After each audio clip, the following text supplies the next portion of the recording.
Hello everybody, this is another edition of StarCraft 2 EDU. I am Delmage. With me as always is Buckshot. Today we're going to be showing you one of my games. I am Delmage here on the left corner as the red Protoss player. And in the right base we have Noct2 spawning as the blue Protoss player.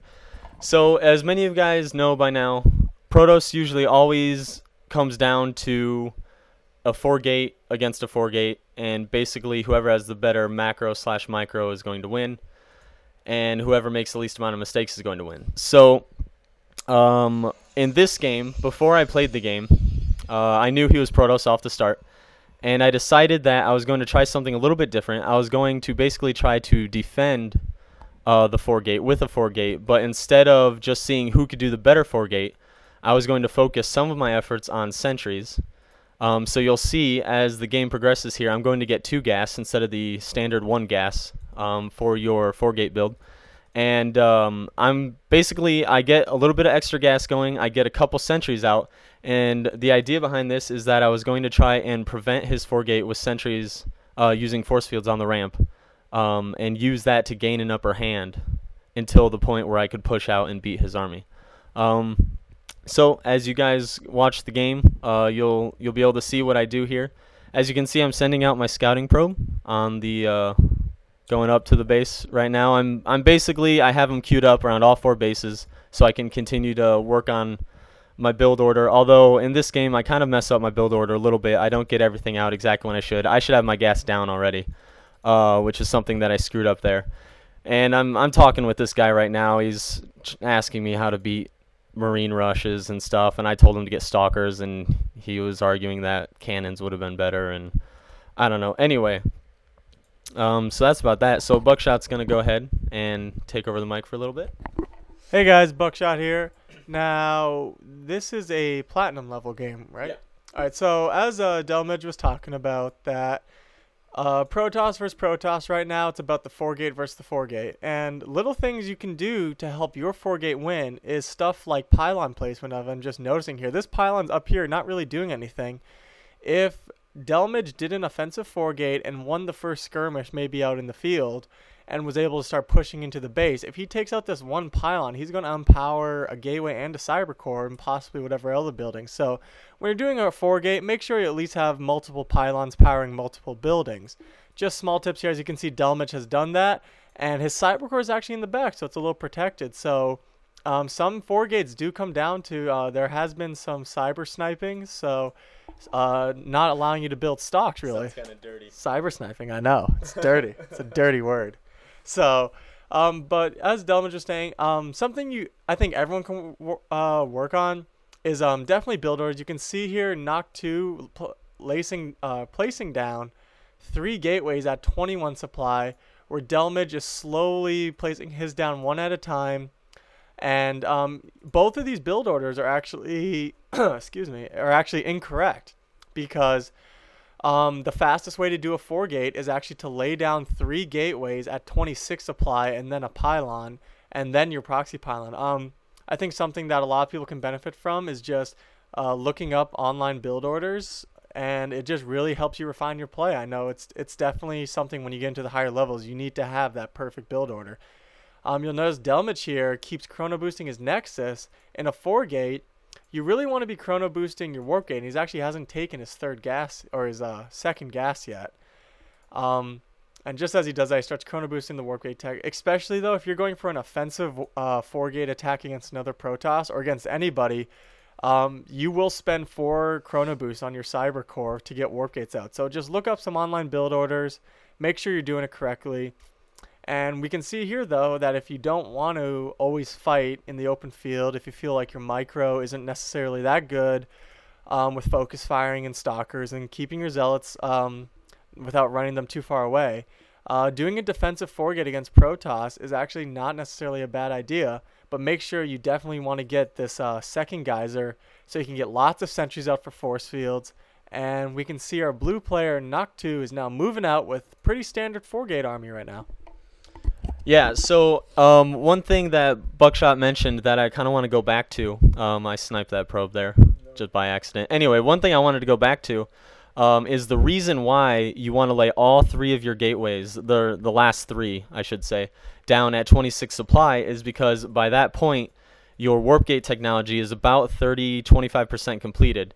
And basically, that's when the timing all works out perfectly, so that everything finishes at the right time. So now you can see Noctu's moving in. He's going to try and push up my ramp here. I do have my one sentry out, and I see this coming. I have my units ready to go, so what you're going to see me do here is as he's coming up, I'm going to let a couple of his units in, and then I'm going to force field, and I basically cut his army in half, and now I'm micro away from those stalkers in the back so that they are doing 0 damage. You can see those stalkers in the back are just running around, and then I'm just trying to snipe things off while I warp in reinforcements. No, actually, Noctu right there, he actually had a stalker advantage. And I have to criticize Delmage here a little bit. That force field was a little late. If you're doing a defensive force field, you are typically against an aggressive force field. You will be at a bit of a stalker disadvantage because you're going to be getting out a few sentries. So maybe instead of letting in, I think he let in about like 2 to 3 stalks and about 3 zealots. Cut off the zealots right away. Just kill the zealots, and then you'll keep your stalker advantage as well as a zealot advantage. So. It's kind of your preference to think kind of what you think you can hold off. And you can see, though, how effective sentries are. And this can be utilized. This sentry block is a very basic toss strategy that can be utilized to help stop maybe Marine all-ins or Marine Marauder early pushes or Roach busts. Or even Bailing busts. Don't be afraid to force field Bailings and Zerglings away from your base. So you can see Noctu setting up another pylon closer by. He wants to make sure not get supply blocked and keep chrono boosting his nexus or his warp gates and keep laying down pylons in his nexus so he can keep warping in units. Is what he's doing. He's really massing up now because he knows there's sentries. So Delmage really needs to hit his force fields first. This is so important. Zealots go in first. You want them always to go in first. He should force field all these or just half these zealots, which he does here perfectly. And now he's staying away from the stalkers, which is what you want to do. And really, with a little better control, you can kind of press hold position on your zealots and just have them back here and just use them and just use the stalker. So then another force field's going down, trapping all the stalks in the back. They should try to at least focus fire down this pylon or even move to the side here to try to snipe some of these zealots. So as you can see, those 2 force fields really gave me a unit advantage here. And I do it one more time again, cutting the stalkers in half, 4 and 4. And as I do that, I warp in even more stalkers, and now this fight is clearly one-sided now. Even with his reinforcing pylon in the back, I've done so much damage. I've been basically killing more units than he's been killing because I've been using all of my units against half of his units. And as you can see there, he's pretty upset about it, saying it takes no skill to do.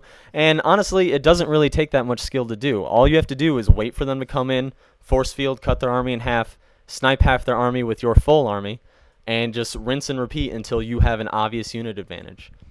Now, this is really, this guy was pretty upset. He says there's no skill, but actually, to criticize Noctu a little bit, if you're a Protoss player or any player facing a Protoss a Protoss opponent who's force fielding his ramp to stay alive, you don't always have to try to bust in there. Especially he's going to keep warping in sentries, especially if you lose a sizable amount early. You're not going to bust that ramp. So something better to do is maybe go back, save a lot of your units. You can expand, you can tech, and really trying to force into a sentry block against anyone who knows how to use force fields in the slightest bit will probably beat you. So it's really not Delmage for having no skill, more of this guy for trying to force it in. Another thing, I was talking with Buckshot about this earlier before we casted this video. Another thing that Noctu could have done here is he could have built sentries at his proxy pylon and then use those to block me in my own base, basically forcing me to turtle. What that would have done is it would have allowed him to take his time and expand, and I basically wouldn't have been able to get out of my base. I would have had to build a pylon over on the right side somewhere and try and warp units outside of my own base. But basically, you can use sentries against the other player. If they're trying to sentry block you out of their base, you can always turn it around on them and sentry block them in their base while you expand, tech up, exactly what Buckshot was just saying. So the sentries go both ways. You don't always have to use them defensively. Now, something else I just want to point out really quickly here. While four-gating, a lot of players tend to survive or just fly and die only on the four-gate. They don't They don't know what to do if the 4-gate fails. You can see Delmich here is going for the defensive 4-gate, getting a forge, and he actually gets his +1 weapons going, and they actually almost complete by the end of the game. If this was a longer game where maybe Knock 2 backed off and tried to go expand or tech, Delmage would have had a +1 advantage in a mirror matchup. Now, you don't always have to go for forge. Blink Stalkers are very common in Protoss versus Protoss, especially if you're doing a defensive 4-gate or going to Immortals, which will just totally destroy Stalkers. So while you're 4-gating, Knock 2 could have grabbed a second gas and maybe got Blink Stalks or a Robo Bay out, giving him a tech advantage. So you don't always 4-gates are strong, but you don't always have to just rely on them. You can expand off of them. So this has been StarCraft 2 EDU. Send us your replays, any level of gameplay. We will cast them, and thanks. Thank you.